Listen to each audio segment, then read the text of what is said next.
You're listening to Head, a Star Wars podcast. Two fans, two generations, all things Star Wars begins now. All right, well, everybody, I'm Eric Vansel. And I'm Daryl Sanders. And, of course, we're your hosts for the show. And as promised, we are live tonight. Late night on this Friday. Just getting back into town.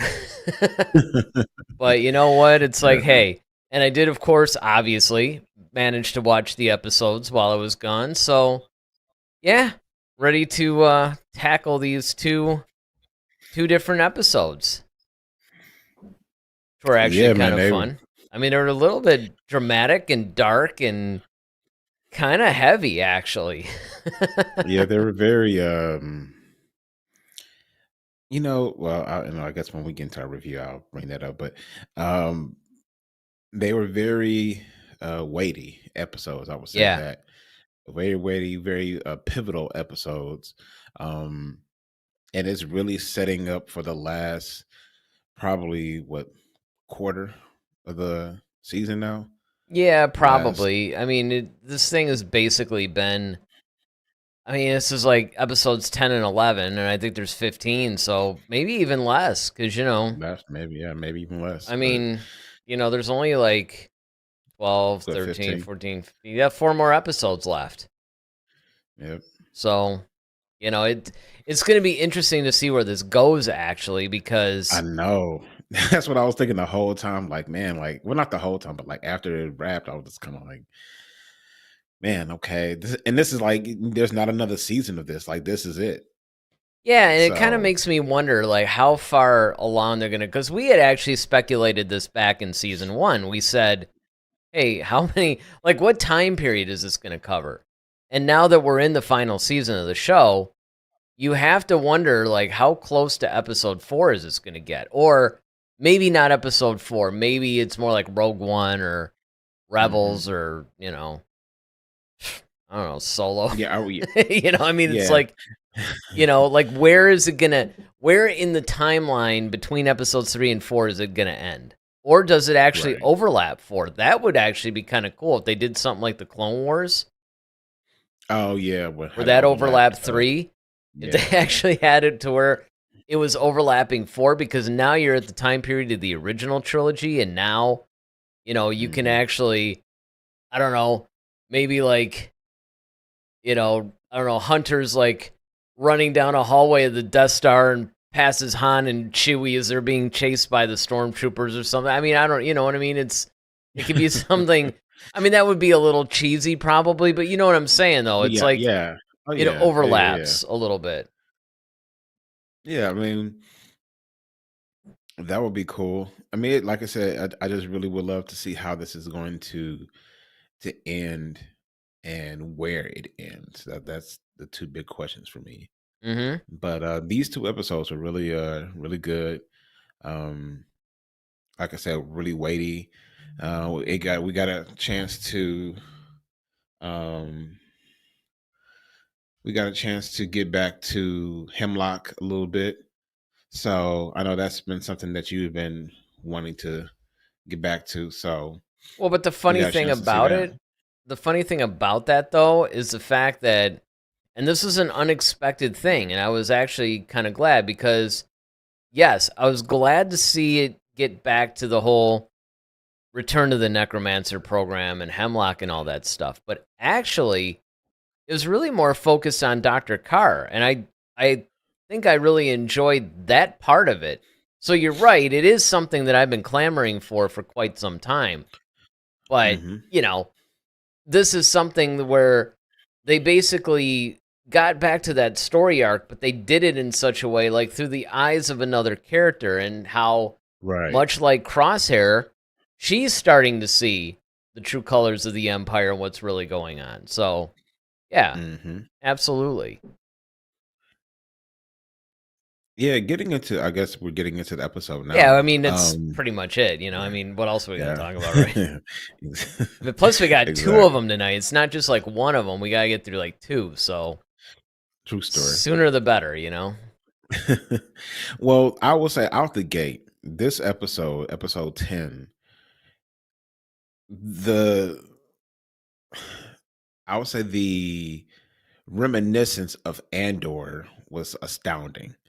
Yeah. Like this felt like Andor, the prison scene in Andor, Mhm. from the whole people looking down into the little um it almost looked like like a prison cafeteria excuse me area, but it looks almost exactly like the detention area on Andor, um except for you only had three specimens, as they kept calling them, with the really like three kids. And That they focused on. I mean, because that I think the yeah. idea behind it was, up until this point, we've only seen the clones being experimented on. And of course, Dr. Carr even said it herself, right? She's kind of like, well, it's kind of what we were bred for. It's like whatever they want to do, we're sort of at their mercy. But Mhm. seeing actual kids that are, not necessarily human, I mean, I guess they are actually, but, just more non-clones basically. And the Yeah. fact that they're not, they were basically taken, it's like, okay, now she's starting to see like, ooh, I'm conflicted by this, and it's like being told, well, don't get too close, don't, Don't it's, get personal with them. yeah, Don't it's tell it's them that it's to almost call them by these numbers. right. It's almost basically like saying, look, I understand you're looking at that cow as a pet, but we're going to slaughter him in like 3 days, so don't get too close. It's that kind of thing. Yeah, it's like dehumanizing, and they weren't even Yes. human technically, but it's basically like you're just dehumanizing them again. It's almost like a concentration camp or something like that. That's It's exactly it. Yeah. And, it's true. I mean, they basically did have a lot of Andor vibes in this, particularly the prison scene. And it is starting to get a little bit darker. I mean, I think one of the things that, you have to look at too is just you're used to seeing a lot of these characters in a more action-based setting, where now you're seeing them in a little bit more dramatic, darker, like even bringing back Cad Bane, right? I mean, that was like a huge thing. man, that was so cool. And it was. But, now it's like, I mean, I don't mind telling you, I was sort of traumatized watching him taking that kid from his mother. I mean, that Yeah, was man, that just was heavy. so heavy and heartbreaking, and you really could feel that, and you could put yourself in those shoes. And usually when you're seeing Cad Bane, it's like, okay, he's fighting the Jedi, or he's fighting the clones, or he's doing something else. But now, it's almost like the Nazis removing, the kids and throwing them in concentration camps type of things, and he's complicit in that. And it's a little bit of a darker, somewhat of a darker scene for that. Even though, again, yes, it was totally cool to see him come back and do this. Yeah, I mean, well, just and you really do get the sense of like they're showing you you know, the job of a bounty hunter. It's like you really have to detach and just not care. Right. It's just really just a job. It's no different. Like, I don't care about your story. I don't care why like, look, people are paying me to get this or grab you, then that's it, and you gotta go. That's all Well, there and if you is. think about it, that's how the Mandalorian started, Yeah, right? Like he exactly. was I he could was bring you just in hot or cold. yep. you know. it's- Well, and I mean, just grabbing Grogu though, it's a very similar thing. It's kind of like, Mhm. the audience is like, "Oh, how come on, man? How can you do this?" But for him it's just like, "Look, it's just another job." Now, of course, once he saw what was going on and he started to come around and felt like, well, maybe I should actually protect this kid rather than turn him in. But, with Cad Bane, obviously, that's not necessarily the case. But still, I mean, and the other thing that I was thinking about too when I was watching him and his droid, Toro, I think his name is, Mhm. um, it's funny that we brought up when we actually did, we did a show it wasn't too long ago, but it wasn't really recent either. And it was basically, should Cad Bane get his own series? And at the time, the conclusion that you and I came to was the fact that, he's a better supporting character.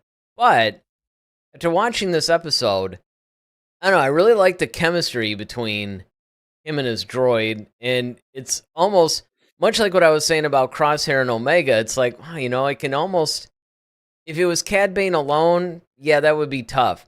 But if it was Cad Bane with that droid and just kind of the back and forth that they have, he's kind of like nanny droid. He's kind of like yeah, I know exactly. It's like, oh, well, that worked or whatever it was. I mean, that was hilarious. And, just the way that he interacts with Cad, it's almost like the K2SO Andor thing. And so yeah, definitely. I could probably watch a series based on those two. And so I thought that, that was something that I basically enjoyed. Yeah, I mean, this whole Cad Bane thing, was really cool because one, I didn't expect him to be, but then when you factor in like when he says when I guess that like walrus like alien was just kind of like looking for was a A1 bounty hunter or something like that, and it was almost like very specific type of bounty hunter. You know what I mean? Yeah. And then when you see got Cad Bane popping up, it's like, well, of course, like it doesn't get much A1 than that, right? So I love that aspect. I love how they did create a lot of emotion when they showed, of course, the baby's all upset because he doesn't, it's basically crying over his toy, but then you see it passing over his like unconscious mother, and it's just like, man, like it was dark. I mean, this that was dark and kind of heavy. This is some really dark, heavy stuff. I mean, I'm watching this going, what am I seeing right now? Because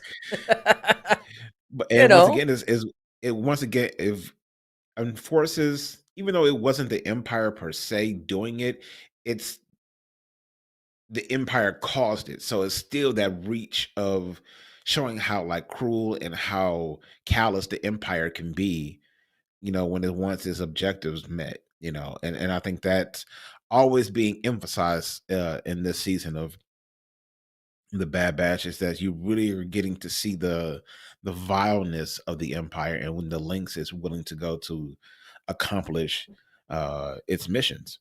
Well, that's why I was thinking, I'm like, what am I watching, the Bad Batch or Schindler's List? It's it's kind of like a marriage of the two, honestly. It really is. I mean, Andor kind of brushed along those lines too, but it just amazed me because I'm watching this and it just, yeah, I mean, and then they're closing the hatch on them and you just really felt, and then the baby comes out in the prison and they're doing the whole, and you're just like, this is just so cruel and just horrible. Well, first they got to like, well, yeah, when Dr. Carr pops up and she's got to like take the blood sample of it. All right, well, and she didn't really expect it to be that young. It's like, man, you guys now just got the regular kids, so it's just like maybe 8 or 9 years old or something like that. But now you've getting like infants. Like you guys are stopping at nothing to really Epstein Island over there. Right. Like, but I mean, the funny thing about it too, because what I really enjoyed about it was even a lot of the subtleties, right? Because you basically had, even if you looked at like when that one droid would come over to give the shots and it did that little spinning motion with the syringe and it was sinister. Yeah. I mean, even something as, okay, there's a droid that's going up and giving this thing. I mean, they found a way to make that sinister. It sort of reminded me, I think they're trying to do the vibe of the whole droid in A New Hope, when it was going after Leia. With Leia. Yeah. Yep. That's exactly what I was thinking too. With the music and it was kind of dark and you didn't know what they were doing to her in there. And, that was a little ominous. But this is like next level, I mean, they're, and the kid goes to escape and those clones weren't playing. No, man, they were not playing. Because that's like, another thing. Not to mention the fact that they're just, we're used to seeing the clones more as the heroes of the story. And now those particular clones seemed a little bit more vicious even than the normal ones. It's like they were. Those clones are just deadly. Different stormtroopers. Because they did have a clone trooper like mask. Kind of. Well, You could tell the difference, though. They did do They did have stormtroopers mix in with the clone troopers, and I'm pretty sure that those were still clones. Because remember, they had the clones guarding the clone facility. That's why there was that back and forth between some of them. Like, you guys are kind of selling each other out. You realize that, right? I mean, yeah. Because what we're seeing now, and actually they did have a scene like that. I don't remember if it was in episode 10 or 11, but they did have a scene where you saw the two clone troopers talking to a stormtrooper. And of course, the stormtrooper it wasn't quite the episode 4 version of the armor yet. It was kind of like a precursor. It was almost like in between the clone and the stormtrooper. It actually was more reminiscent of the First Order trooper helmets. But yeah, I mean, I thought that was pretty cool too. But I mean, you just look at, all the kid wanted to do was go home, and it's just like, I don't know when I'm just sitting there like just getting kind of emotional about it. Like, this is really, really dark. Well, yeah, especially the young kid that kind of looks like Saisi 10. Yeah. He was just, the little, I think it was a girl, if I'm not mistaken. I don't know if it was a girl or a boy, but the kid was just like, are they in trouble? Are they, because they just wanted to go home, and, it was basically like, well, you promised that they were going to be, it was just like, you just felt for that kid. And it's like, it's only 3 of them in there. So, they have to have a bond with each other, because it's only, like I said, 3 for them to talk and, interact with. So, it's just kind of like, I felt for that kid, because it's like, this is one of my closest friends at this point. And to see that happen to him, and it's like, geez. And then it's like, all right, no, it'll be fine. And then next thing you know, you're hearing like, oh, they're being taken away to go get, basically put on punishment, but it's like almost kind of tortured in a way for trying to escape. So yeah, it was really dark. But then you also kind of in the onset of this episode, you find out why they really want Omega, right, as well, because Hemlock kind of explains like, okay, well, that's true, and we did not go over that part where he's now bringing in Dr. Carr to the whole necromancer thing, and it's like, okay, now I'm gonna basically tell you everything, and so that still really didn't, but Namaste actually explained it to her. Well, yeah, but I mean, it's just the idea being that this episode is revealing more to her about the program now. And yeah, I mean, Namaste basically does fill in the blanks, because obviously Hemlock was a lot more vague and just telling her what he wanted her to know, not necessarily what was going on. But see, Hemlock's in a unique position, because the other key scene that we didn't go over, because really, if you think about it, and you could really say that almost about both of the episodes, really, it's once again, and this is showing the brilliance of the season, a lot of the storylines and a lot of scenes, there's not that much going on. There's not a whole lot going on. I mean, besides basically that story arc, right? Obviously you have it opening with Hemlock telling Carr what he wants her to know and officially bringing her in. And then, of course, her dealing with the prisoners and coming to terms with that, right? And then, of course, you have the part where Tarkin is now talking to Hemlock. And so now Hemlock, of course, he's got the full weight of the Empire behind him, or the Emperor, really. But, Tarkin's sort of closet warning him, this is another one of those this had better work moments, because even though, Hemlock is feeling all mighty and superior and powerful and just kind of, talking back to Tarkin like, well, here's what I need from you, that kind of thing. Tarkin's sort of responding like, okay, right now, yeah, you might have this authority to make these things happen, but if you fail, Heaven help you. Yeah, you might want to be careful about, what you're doing and just how visible you're making yourself in this whole thing, because, Mm-hmm. You're playing with the big boys now, and the stakes are a lot higher. So, I thought that was a really interesting scene as well.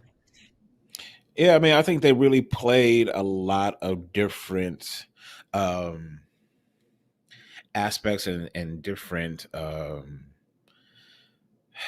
guess, stories, if I could use that, like, because yeah, that I think that was a great avenue to kind of pivot on.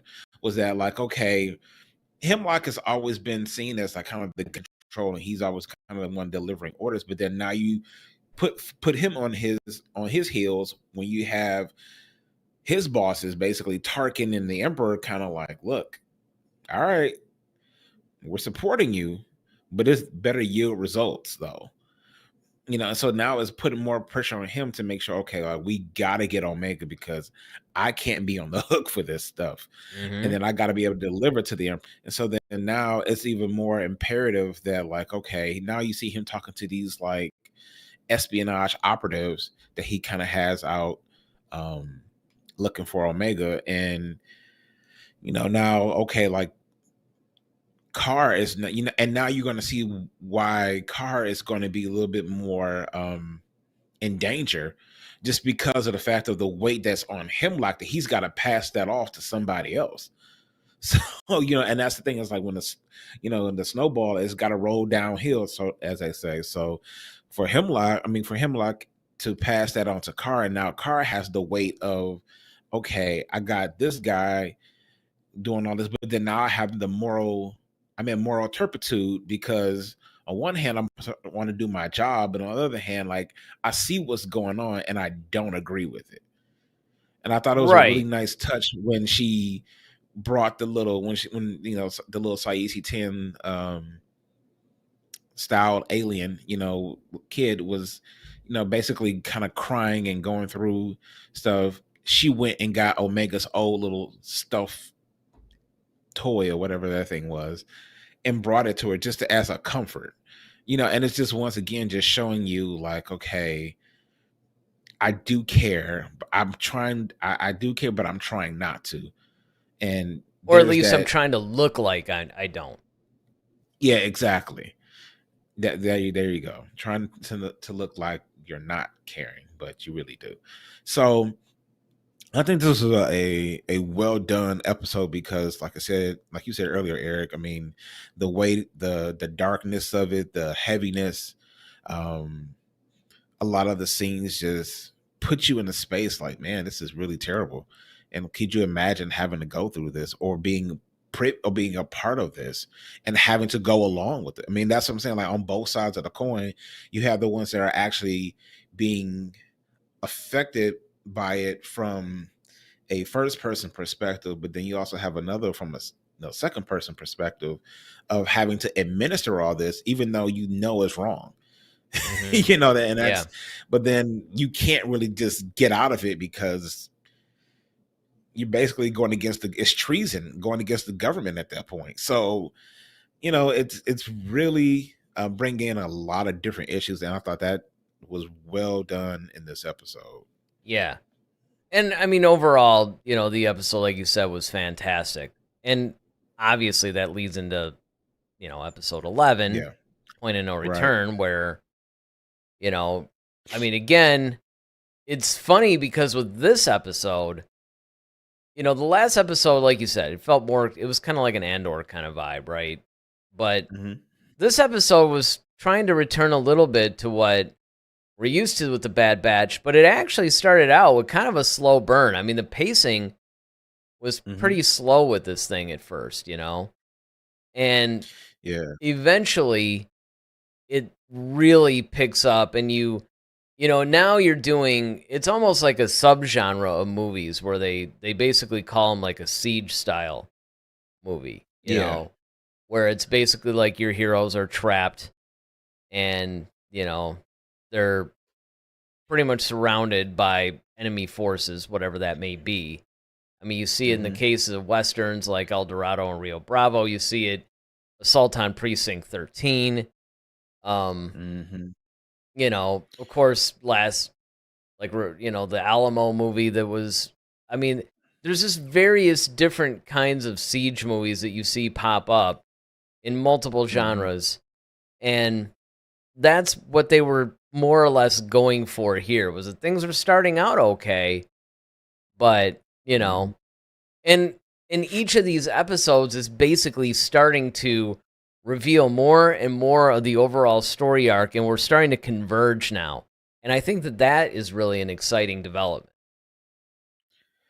Yeah, I think that, and you're right with the whole siege, even the movie Under Siege. I mean, it's kind of the same thing. Yeah, You know, that's kind of it's the kind of except that's a little bit more individualistic.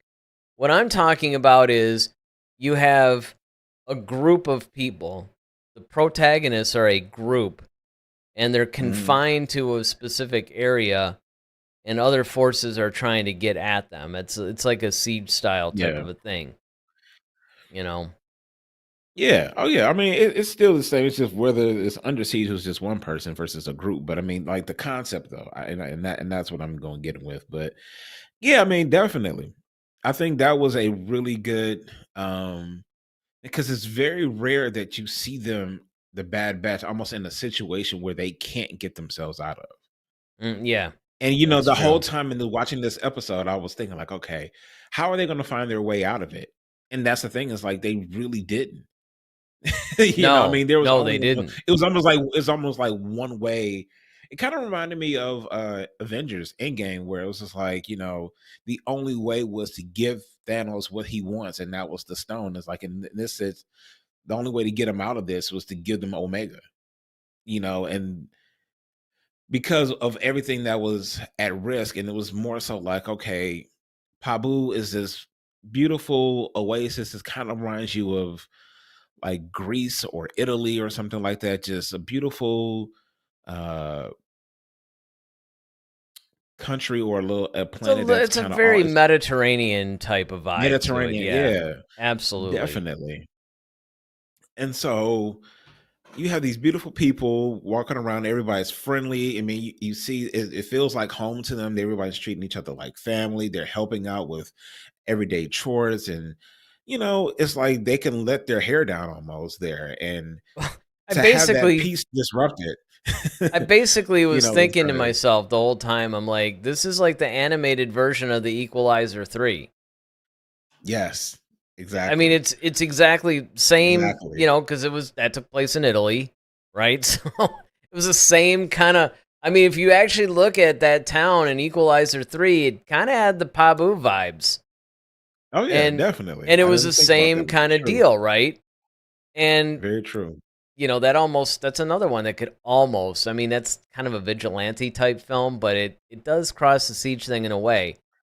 Because the other thing that they'll do sometimes, or it's not necessarily a genre, it's just something that they'll do in movies. It happens a lot in horror films, it happens in detective movies, serial killer type stuff, whatever, where they're the people that are trying to figure out and solve the crime will have like a little headquarters. It could be like a little restaurant they meet at. It could be like some upstairs office thing. It could be wherever it is. Whenever they're out, they're trying to solve the crime. They come back and they're brainstorming in their little headquarters. And one of the classic story tropes that you'll see is that they'll have the antagonist infiltrate. Well, not infiltrate, because that sort of that implies secrecy.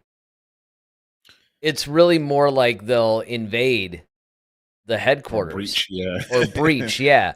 And now the one place where they could always go, where they were safe, and had their conversations, figure out their the latest puzzle or whatever, and then go out and confront the antagonist. Now the antagonist has come to them. It's something you see in a lot of movies. And that's basically what was happening here, because, like you had said, Pabu was sort of like their escape. They were safe. They could go back. They could regroup. They can plan their next move, that kind of thing. And now their sacred little safe spot is now being threatened and invaded. Mm-hmm. And the thing is about it, it's not just them; it's the people around, and they're using them as almost as a lever against them. It's like, okay, I'm going to apply pressure to you through these people because I know you care for them and they care for you. And so it's like, okay, now, they have to run the risk of, okay, we can burn this whole place down to find you. And not only that, but they basically destroyed the Marauder for again. And which sucks. Um and then, Record's down, so the big muscle is, kind of out of it. Yeah, and that was So something that you now don't usually see. That's yeah, something, and that's when you know, okay, now they're in trouble, right? Because they could always count on Wrecker's strength. And yeah, Record's strength now they've taken and him his down. this ability to blow stuff up and Right. The demolition you zone. know, so now, you're left with Hunter and Crosshair. And then Hunter gets kind of taken out because he's trying to like, all right, well, we got to get on one of these gunships or whatever, and then that fails for him. So now it's just Crosshair and Omega trying to run around and kind of stall and kind of hope like Record comes to or Hunter, kind of gets back into the game or whatnot. And it's just coming down to the wire, and it's getting to the point where it's like, all right, we're going to start basically executing these people until we get results. And of course, Omega having the heart that she has, she can't allow that to happen. She's just like, no, dude. And she tries to ration reason with Crosshair, saying like, oh well, I'll keep my calm on. He's like, no, they're going to check for like these people aren't just like your regular stupid sort. Like these are the top of the top. Like they're not stupid. So she's like, well, just tag them as they take me off, and even in that, like he tried to, and it was just like, man, you're Yeah, thinking he's going to do it, I know. and And then he gets and distracted, and then he shoots, and it misses, and you're like, oh. I mean, and the thing you is, see the it. look that he gave, and you felt that, and this is why I say the writing and everything is so good in this season, is because you've actually felt like Crosshair at that moment. You felt Yeah, that sinking yep. feeling of what have I just done? Because the whole Mhm. plan success hinged on him being able to get those trackers on that ship. And Mhm. now, and of course that's more or less how it ends. By the way, David says hi. Hi, David. It's Hey, good that Dave. you're joining us. That's what we like. We like it when people watch. Um, but yeah, I mean, there's a lot of different things because Omega even be willing to do this, right? We've talked Mhm. this season about how much growth she shows. Yeah. In everything from, the way that she's planning things, executing things, just overall. And the two pivotal points in this episode where she is showing extreme growth. The first one, of course, is when she gives her little stuffed animal and Tech's goggles to the Pabu treasure room or Oh, whatever it was. right. That was huge because that's kind of like her letting go of her crutches, of her, safety blanket kind of thing, of her Mhm. pretty much, in her saying, okay, it's time to move on and it's time to grow up. Those are the two things that, she's basically saying. And then, of course, the second thing is what we're talking about when she realizes, like, look, these people aren't going to stop and we're not going to be able to take these guys out. So I'm just going to have to go. And I mean, the plan made sense, right? It's like, look, y'all wanted to get to Tantus anyway. We've been looking for its coordinates for I don't know how long. I mean, Yep. I could just This is our basically best give shot. myself up. They're going to take me right to it. All you Yeah. got to do is just, track it. Yeah, we got Oops. to complete the mission, which is, free the other clones, and Yeah. yeah, it almost worked. I mean, and that was the thing. It just almost worked. And so now you got to kind of figure out like, okay, one, how are the clones going to how are the clones going to get to her, and then can they get to her in time before they get what they need from her? Well, that's the thing. I mean, and of course, I think part of the reason why, I mean, if I'm just putting myself into a writer's brain for a second, part of the reason why could be that what they want to do is, like you said, we got 4 episodes left. They need to have time to let Omega be there for a little bit and figure out what's going on before the clones come in and save the day. And you know what? Maybe they don't. How wild would it be if they killed off Omega?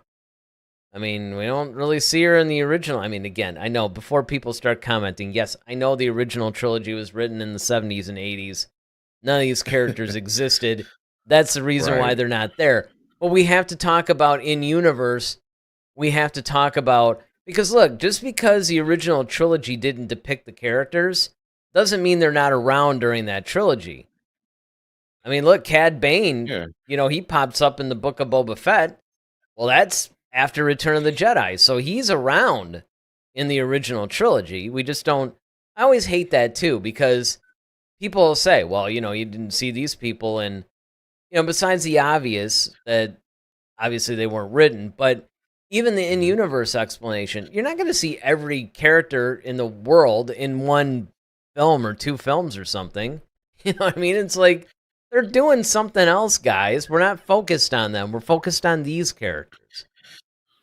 Yeah, exactly. I mean, and I think, it could be that, maybe that she pops up in Rogue One. Maybe she's around the in Rogue One era, but she never, made it, past there, I mean, that's a possibility too, because this is still between 3 and 4.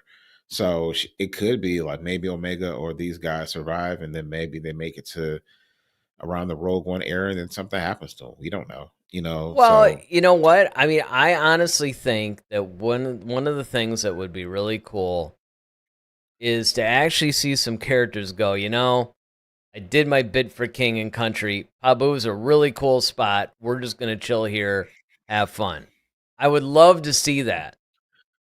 I mean, granted, I guess with their sense of duty and stuff, maybe it's not as realistic, but, because you have to think about it like this. The Bad Batch has stumbled upon this huge program that the Emperor's got going on. So they're like right in the middle of this big thing that's got implications that go all the way into the sequel trilogy, actually. So it's one of those deals where they're either going to meet their doom or they're going to have their butt handed to them, and they're just kind of like, you know what? We're done. Because, I don't know. And I like the latter. I like the latter part just because it would make sense. It's like, okay, the greatest blow that you can do to the Empire from their perspective would be to not give them what they need. So it almost is like, okay, even though it may seem like they're not doing anything, they're just hiding just to save their own skins, which would be, and to them, it's to their benefit. However, it's also to the benefit of everyone else, because if you keep Omega, it's like this shell game. If you keep Omega away from the Empire, then it's harder for the Emperor to fulfill his plan, because as far as they know, it's hinged upon Omega. So if you take her out of the equation, it hurts the Empire, or the Emperor at least, who's over the Empire, and it slows his whole ultimate plan down. So they're still doing their part for King and or Queen and Country or whatever, but it's like the art of fighting without fighting. No, absolutely. And I mean, I like because look, one of the things that we're seeing in this whole thing too is Crosshair's growth, right? He's once again in this episode, he has a couple really funny lines in it, and he's also quite nurturing. You could tell that he doesn't really, he knows the plan that Omega has makes sense, but he doesn't want to let her go. It's almost, he's actually reached the point that Hunter has now with her. You know, it's kind of Yeah. like that. You know, he's That got an father. emotional attachment to her now. Now they both do. You know, they just have slightly different ways of going about it. Yeah. And I mean, I just think that that's a really cool thing. And so, I mean, I want to see more of that. Because again, this is one of those things. It was just like the last episode. It's a very simple story when you really break it down. But it had a lot of weight to it. I mean, it had a lot of weight. It was a powerful episode. It pretty much brought the story forward. I mean, it really was super effective in the way that it was done. It just goes to show you don't need a lot of stuff. What you and I like to call the Batman problem, where you're shoving everything in the kitchen sink in there, you know, just trying to, you know, we're going to shove every villain in there. You know, why was the original Tim Burton Batman movie so highly regarded? It's because you just had the Joker. That's it. Yeah. It was Batman and the Joker. And you just, you fleshed the character, but you also gave them a backstory with old Jack Napier shooting his parents and all that. I mean, you basically had this just really deep focus versus, you know, having every hero and villain and, you know, just because you wanted to put them in the film. Yeah, it was beautiful symmetry. And that's the way I always look at it. It's beautiful symmetry when you look at the relationship with the original 89 Tim Burton Batman. Just as far as you got the push and the pull, the rhyme and the reason, you know, that type of thing. And that was really really good. It was really well done. And I think that's what we're seeing. Like I said, once again, here we're seeing a lot of the push and the pull, the rhyme and the reason in this season of the Bad Batch, because we're getting things from the Bad Batch's perspective, but then we're also seeing things from the Empire's perspective as far as why they need Omega, what's going on here. Even getting the chance to see the Emperor at the very beginning of this with Project Necromancer, you know, it's just the buildup of it all. It's just, like I said, it's just been a really well done season thus far. I mean, like you said, it was a simple story, but you put heart into it where it needed to be. And that's really the part. Is the parts that you really need to feel, you definitely felt. And then the parts where you wanted to laugh, you definitely laughed. And when it was the parts where you wanted action, you definitely got it. And that's what I'm saying. It's the beautiful symmetry. Yeah. So I guess this is the point where we decide what we want to see next. Because now, you know, we got episode 12 coming up. And, you know, that's going to come up in, I don't know, less than a week. Yep. So, I mean, starting with me, I want to see Omega on Tantus. I want to see a lot of the scenes. And I think that that's where they're going to go. I mean, what else are they going to do? Hey, Sid has another mission for us. You know, I mean, no, that's not going to happen. No. They're definitely going to go back to that stuff. But I want to see, it's not just Omega being on Tantus. It's more like an expansion of what the purpose is. Like, why is she there? I mean, we kind of know, but I mean, just, you know, get that story fleshed out.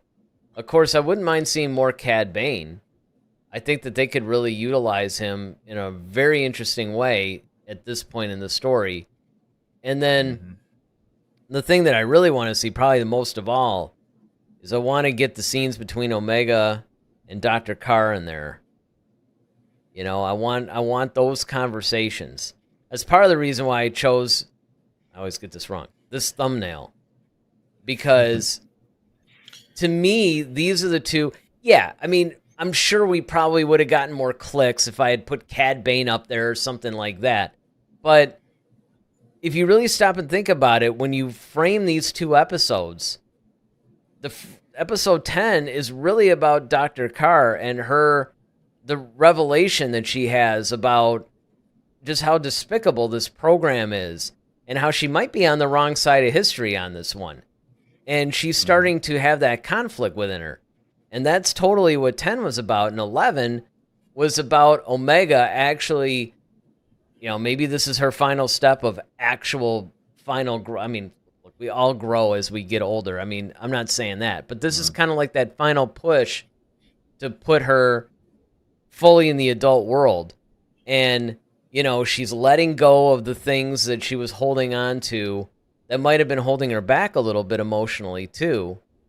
But then she's also sacrificing herself, in a sense, for the greater good. So each one of these episodes is featuring each of these characters. So now, beginning maybe with episode 12, I want to see these two characters interacting now. Because I think that Omega could do more growing. Car could have more revelations about what's happening. Maybe Omega can learn a little bit more about herself, because we found out early on in this season that Dr. Carr's like her. She's another clone.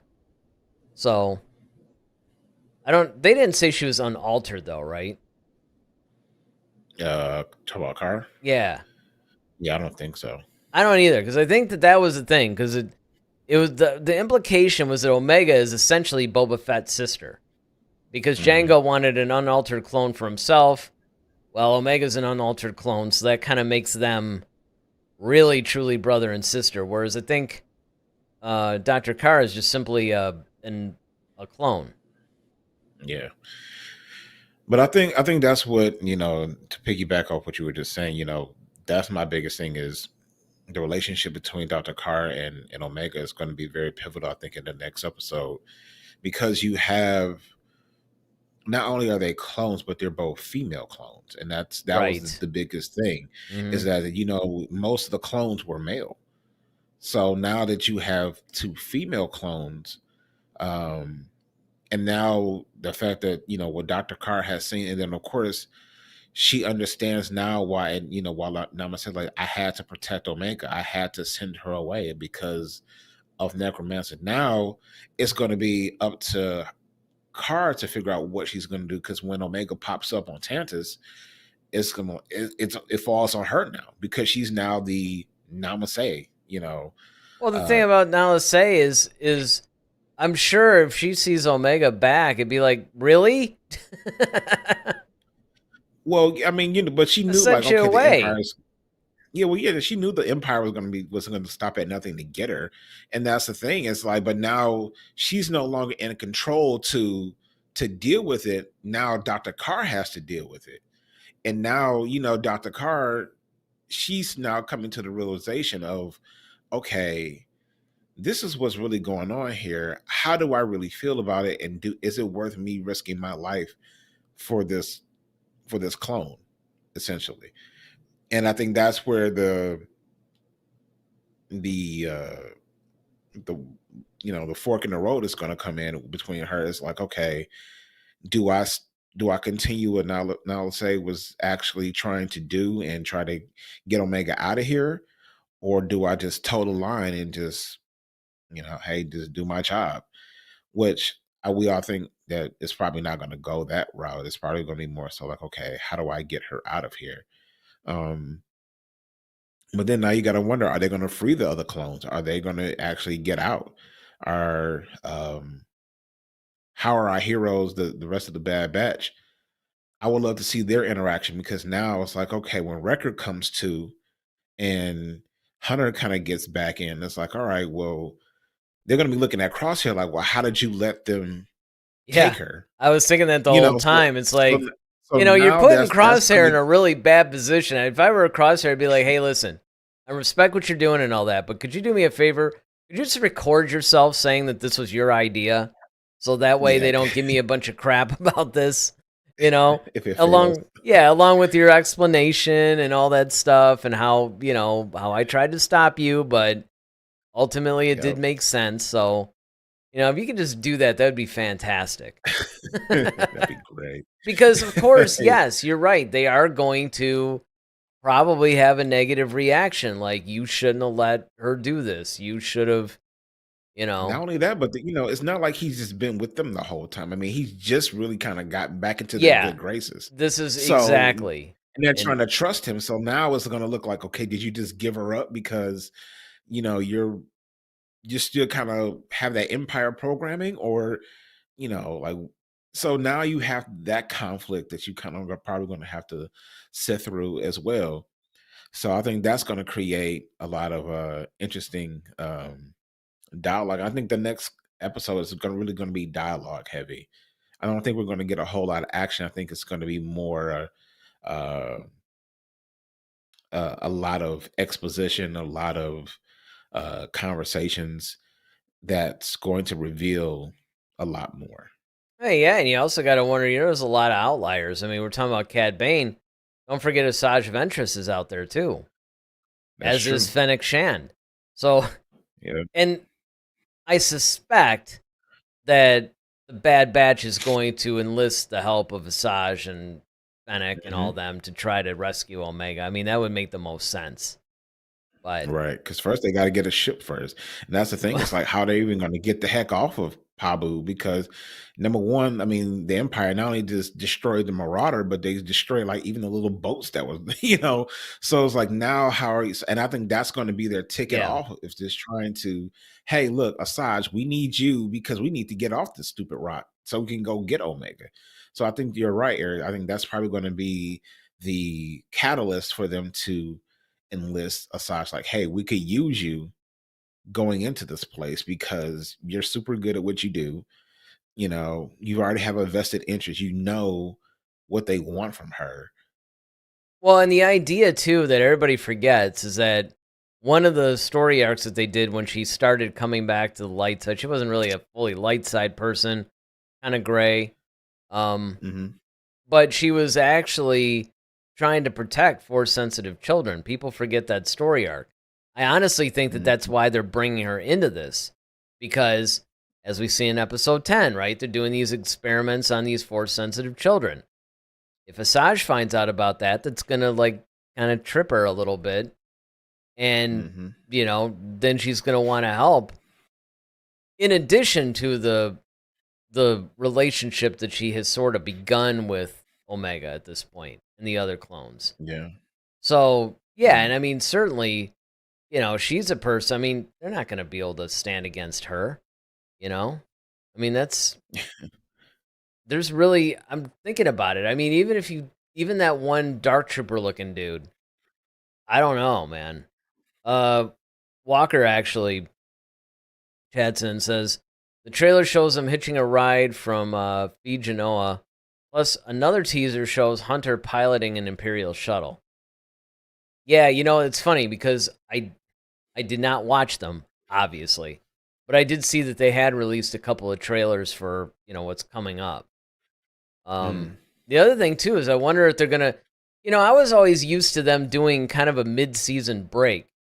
Where they would take like 2 or 3 weeks off or something and then start releasing the rest. And I don't think they're doing that this time. No, because you got Tales of the Empire coming up. Yeah, right. That comes out like May 4th, so... Yep. Yeah, that would actually probably bring us like right up. Right. Yeah, right. You get it 4 weeks. Yeah, and they don't want to... They probably wouldn't want to overlap that because they wouldn't want to divide the audience too much. It's like, hey... Bad Batch is ending, but look, we got Tales of the Empire. So, yeah, I mean, that's a good point. So, yeah, that's probably what's going to happen. They're probably just going to roll these out. That might actually even be why they release these 2 episodes at once. Like, ooh, there's only 4 weeks in April. Yep. So let's just do that. Let me see, Walker. Got something else popping up. There it is. I'd love to see Asajj and Gunji pitching in to help. Well, that would be cool. I mean, it's the cool that I will say this. For once, I actually trust the people making this thing.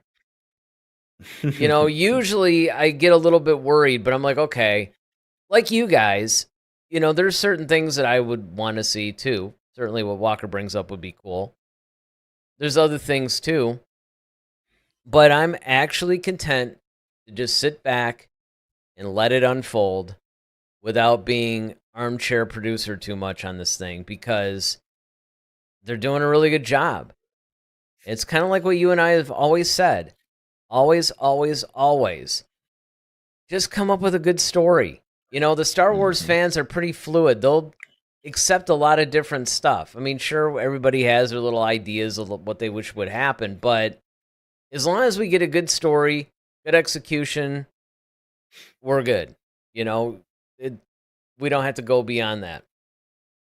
Walker says even a couple Force users will make a difference. Well, yeah, that's what I was even talking about. It's kind of like you go in there with that, who's going to stand against them? Right. Unless you bring Vader in. Yeah. You bring Vader in, it's over. But oh, yeah.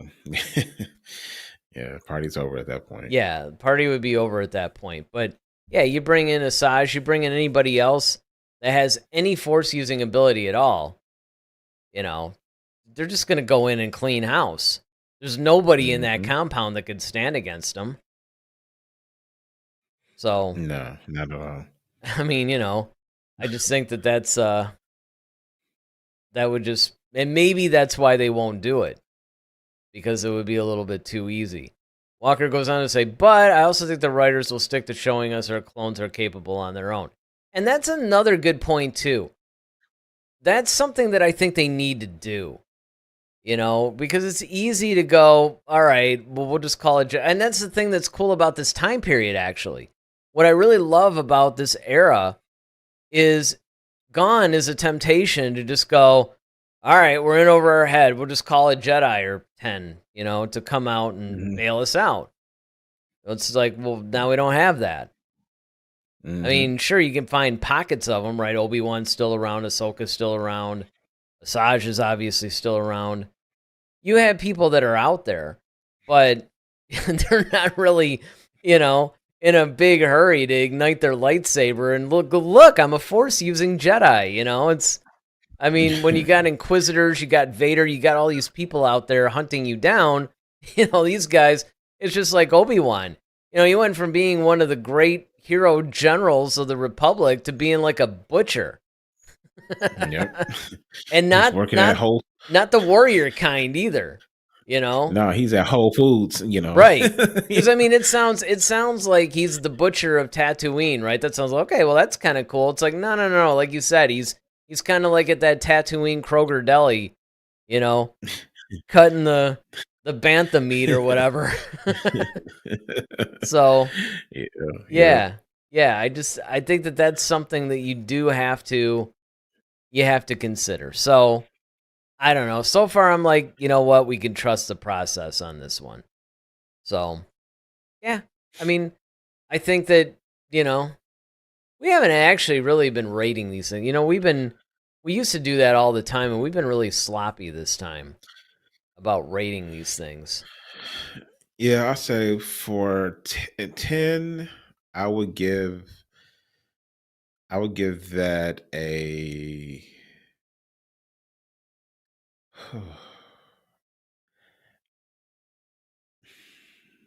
I'll give that a 9.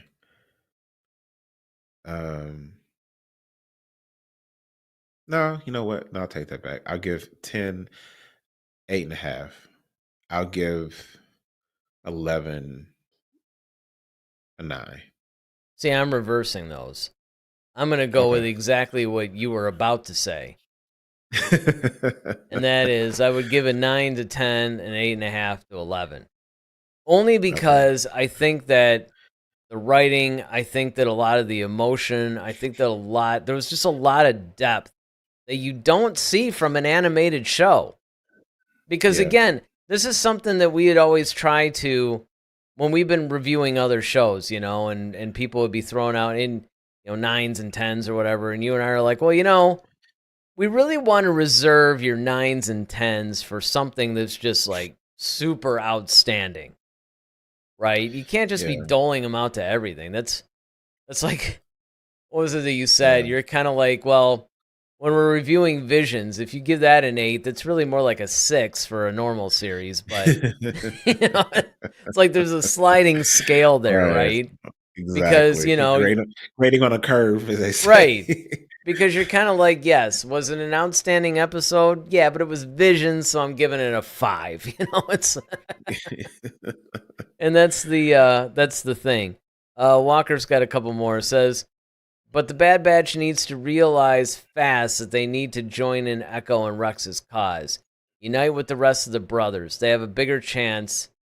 Plus, now that we know there are more kids in Tantus, for sure they'll rescue them as well. But here's the thing, like I said, it's equally plausible that they just go, you know what? We wish you a lot of luck, but Pabu's here. We've eliminated, once they get past this, and they're at the point where the Empire is no longer hunting them, they could just quietly retire. And I would kind of like to see that, because that's something that's completely different for Star Wars. You don't see that ever. Yeah. Like I said, I think just the risk of it all will be, is the risk worth the reward? And that's what you have to weigh it against. Is the juice worth the squeeze, as they say? So, yeah, it would be, they should join up with Rex and Echo. The only problem is like Rex and Echo don't have this vital piece that, that the Empire desperately wants, and they're expending all this resources trying to acquire. That's the thing. So, and yeah, you may be able to, and to some degree, you may be able to say like, well, if you have more people, then you have more protection. That possibly could be true. But once again, it's like, in the words of Mr. Miyagi, the best way to avoid a fight is don't be there. Yeah. Not to mention the fact that, by episode 4, you don't see any clones running around. Again, right. Like I brought up earlier, I get it. It was made in 77, 80, 83, but Clone Wars, it was still mentioned in A New Hope. It was there. The designs weren't there, but the concept was there. So the point is, you didn't see any of this stuff. So the idea, at least according to Lucas's original version, I don't know how closely they're going to stick to this. They haven't stuck to much of anything else. I think that what's going to end up happening is they're going to explain it away by saying, the clones just sort of disappear. They just kind of retire and become private citizens, and that's it. They're just phased out. They're kind of like civilians now. Mm-hmm. And, I would think that would be okay. Let's see. Walker says, I think once Bad Batch realized that hiding is not the long-term solution to their problems, just like Din Djarin with Grogu, he decided to go after Gideon and eliminate him for good. We don't know he's been eliminated for good yet, by the way. Because Giancarlo Esposito still thinks he's part of the cast. So that tells me that, he's there. Ironically, he was in this like one spot that I ended up doing. So that was kind of wild. But, there's all kinds of things, of directions that they could go with this stuff. And I really hope that they explore different avenues. What are the implications of being a clone who used to be, this military hero and now isn't needed, and now maybe has to adapt to civilian life? I'm not looking for like, a former clone sitcom or anything like that, where it's kind of like, he was a hero of a republic. Now he's a dad, that kind of thing. It's American Dad now. Yeah, right. Exactly. We probably don't need to see that, but, still, it just, these are the kinds of things that I think would make for an interesting thing. But of course, it's not about us, it's about you. And we want to know what you guys thought of these 2 episodes, and what was your favorite moment from each one. That's the question that I want in the comments this time. What was your favorite moment from each one? So yeah, I think that's going to do it for this show. Monday. Yes, sir. We really don't know what we're talking about yet, I don't think. I haven't really discussed it. Probably could talk about that new Tales of the Empire. Tales of the Empire. I was going to say, I sent you the trailer. Really cool. Oh yeah. My God, that looks amazing. It does. And, I had read about it a while ago, and then I just sort of forgot about it. And I didn't hear anything about it. And then all of a sudden there's a trailer. I'm like, okay. Whatever. All right, let me get this last text in from Walker, just because. If the clones cut the head of the snake, in other words, take out Hemlock, destroy Tantus, Palps loses all that cloning knowledge and technology, plus files. So for him, it's like episode 10, like Emerie giving the Tuca doll to Eva. Yeah, that was something we mentioned earlier too. That was really cool. You know, that was something that we thought was, and really, it's kind of funny because it's almost like that next generation, right? She's giving the doll to Eva, and then Omega is donating the doll that she had once gotten to Pabu. Yeah, to Pabu. Darth Maul. The Darth Maul. Actually writes, see, he never dies. I know, never dies. There wasn't any official info on Tales of the Empire before. It was just rumor leak. And then Tales from the Empire looks so hype. Yeah, we totally agree. And that was the thing, and that's what I thought too. I thought, you know, I remember that there was rumors of it. It was going to be kind of like a Tales of the Jedi thing, but focusing on the Empire. And then you just didn't hear anything else about it. And then all of a sudden a trailer popped up. And I had to make sure, by the way, that was from an official site. Yeah, right, I know. Right, that it wasn't some weird fan-made thing. Because I remember I almost did that once, where I was going to base this whole show around something, and I'm like, oh my goodness, it's like a fan-made trailer. I would look like an idiot if I actually came out and been like, hey, we're going to review this thing. Walker says, Tales of the Empire looks fire. Yeah, absolutely. Absolutely, yeah. Darth Maul's like, it's literally releasing next month. It's pretty out of the blue. I know. That was the thing. I was scrolling through YouTube literally like 2 days ago. And I'm looking, and I see the Tales Empire, and like I said, I thought it was just a fan-made thing. I'm like, okay, what's this? But then I looked. It's like, no, this is from Star Wars Official. And then it was talking about it's coming out on May 4th. I'm like, oh, really? When? Like, when was that a thing? You know, and then I'm starting to think, like, did I miss something? Was there like a news thing? And then I remember there was like nothing that came out, and they just dropped this thing, which I don't. They always kind of reserve things for May the 4th too. Though they always kind of have some types of surprises too around that time. Yeah, but I mean, I just think that it's really strange. You know, their marketing is really weird to me. Yeah, that's because this is not a Beyonce album. You know, I mean, it's like it seems like with something like this. You know, oh my God, that's hilarious. You would want to actually, I don't know, put a little thought, put a little bit of planning, maybe prime the audience, maybe get them like, hey, you remember this? Well, now we're going to do this. Because the problem is you have all these series that are coming out. Today, they just dropped the fact that, like, the next Star Wars film's coming out like May 22nd of 26. So that's a thing. They think that it might be the Mandalorian Grogu movie, but it's still untitled. We don't know. So, again, it's just, I don't know what they're thinking with a lot of the marketing that they're doing. Walker says, you know, a surprise to be sure, but a totally welcome one. Well, yeah, I mean, don't get me wrong. I'm not complaining about it, but it would just be nice. Again, it always makes me nervous when they don't put thought into stuff. Now, granted, maybe they did. Maybe there's like a ton of thought into this. Maybe this is a plan all along. I just personally, just speaking from pure fan opinion here, I don't think it's a good idea to just drop these things.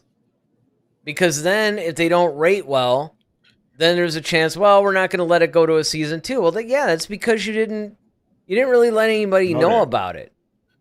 You didn't promote it properly, right? But again, Solo. Right. But the difference, and I was going to say, the difference between that, though, and a movie is that the content will just live on Disney Plus forever. Like, you could drop a Disney Plus show, and as people are going to Disney Plus, like, oh, a new Star Wars, like, okay, I'll check it out. Whereas a movie, you kind of have to set it up. There's a box office window. It's kind of like if it doesn't make... You got to recoup money. That's right. What it is. And if it doesn't make like $1 billion in, 2 months or something, or a weekend, then everybody freaks out if it's Star Wars. So yes, there is a difference. I get that. But it just, I don't know. I just think it's hilarious that, they'll announce a series like Lando and then you hear like nothing, right? Then there might be like rumors of something and boom, it's being released like in a month. I mean, I guess it's a month, right? At least. And it's like you said. I mean, they do always release something on May the 4th. So, whatever. We'll talk about it Monday. I don't want to talk about it too much here because then it'll take away from Monday's show. So, Monday, you guys come back and we'll talk about Tales of the Empire till our eyeballs fall out. How's that? So until then, hopefully you guys enjoy this show. Got one more text coming in here. Walker says, their marketing does suck, kind of. Like, there's absolutely no hype with Andor. And I liked it, but not very many people even knew about it. Well, since I don't know if you were watching our show back when we did it, we reviewed every single episode. And, usually I know it's like people are always on to the next thing.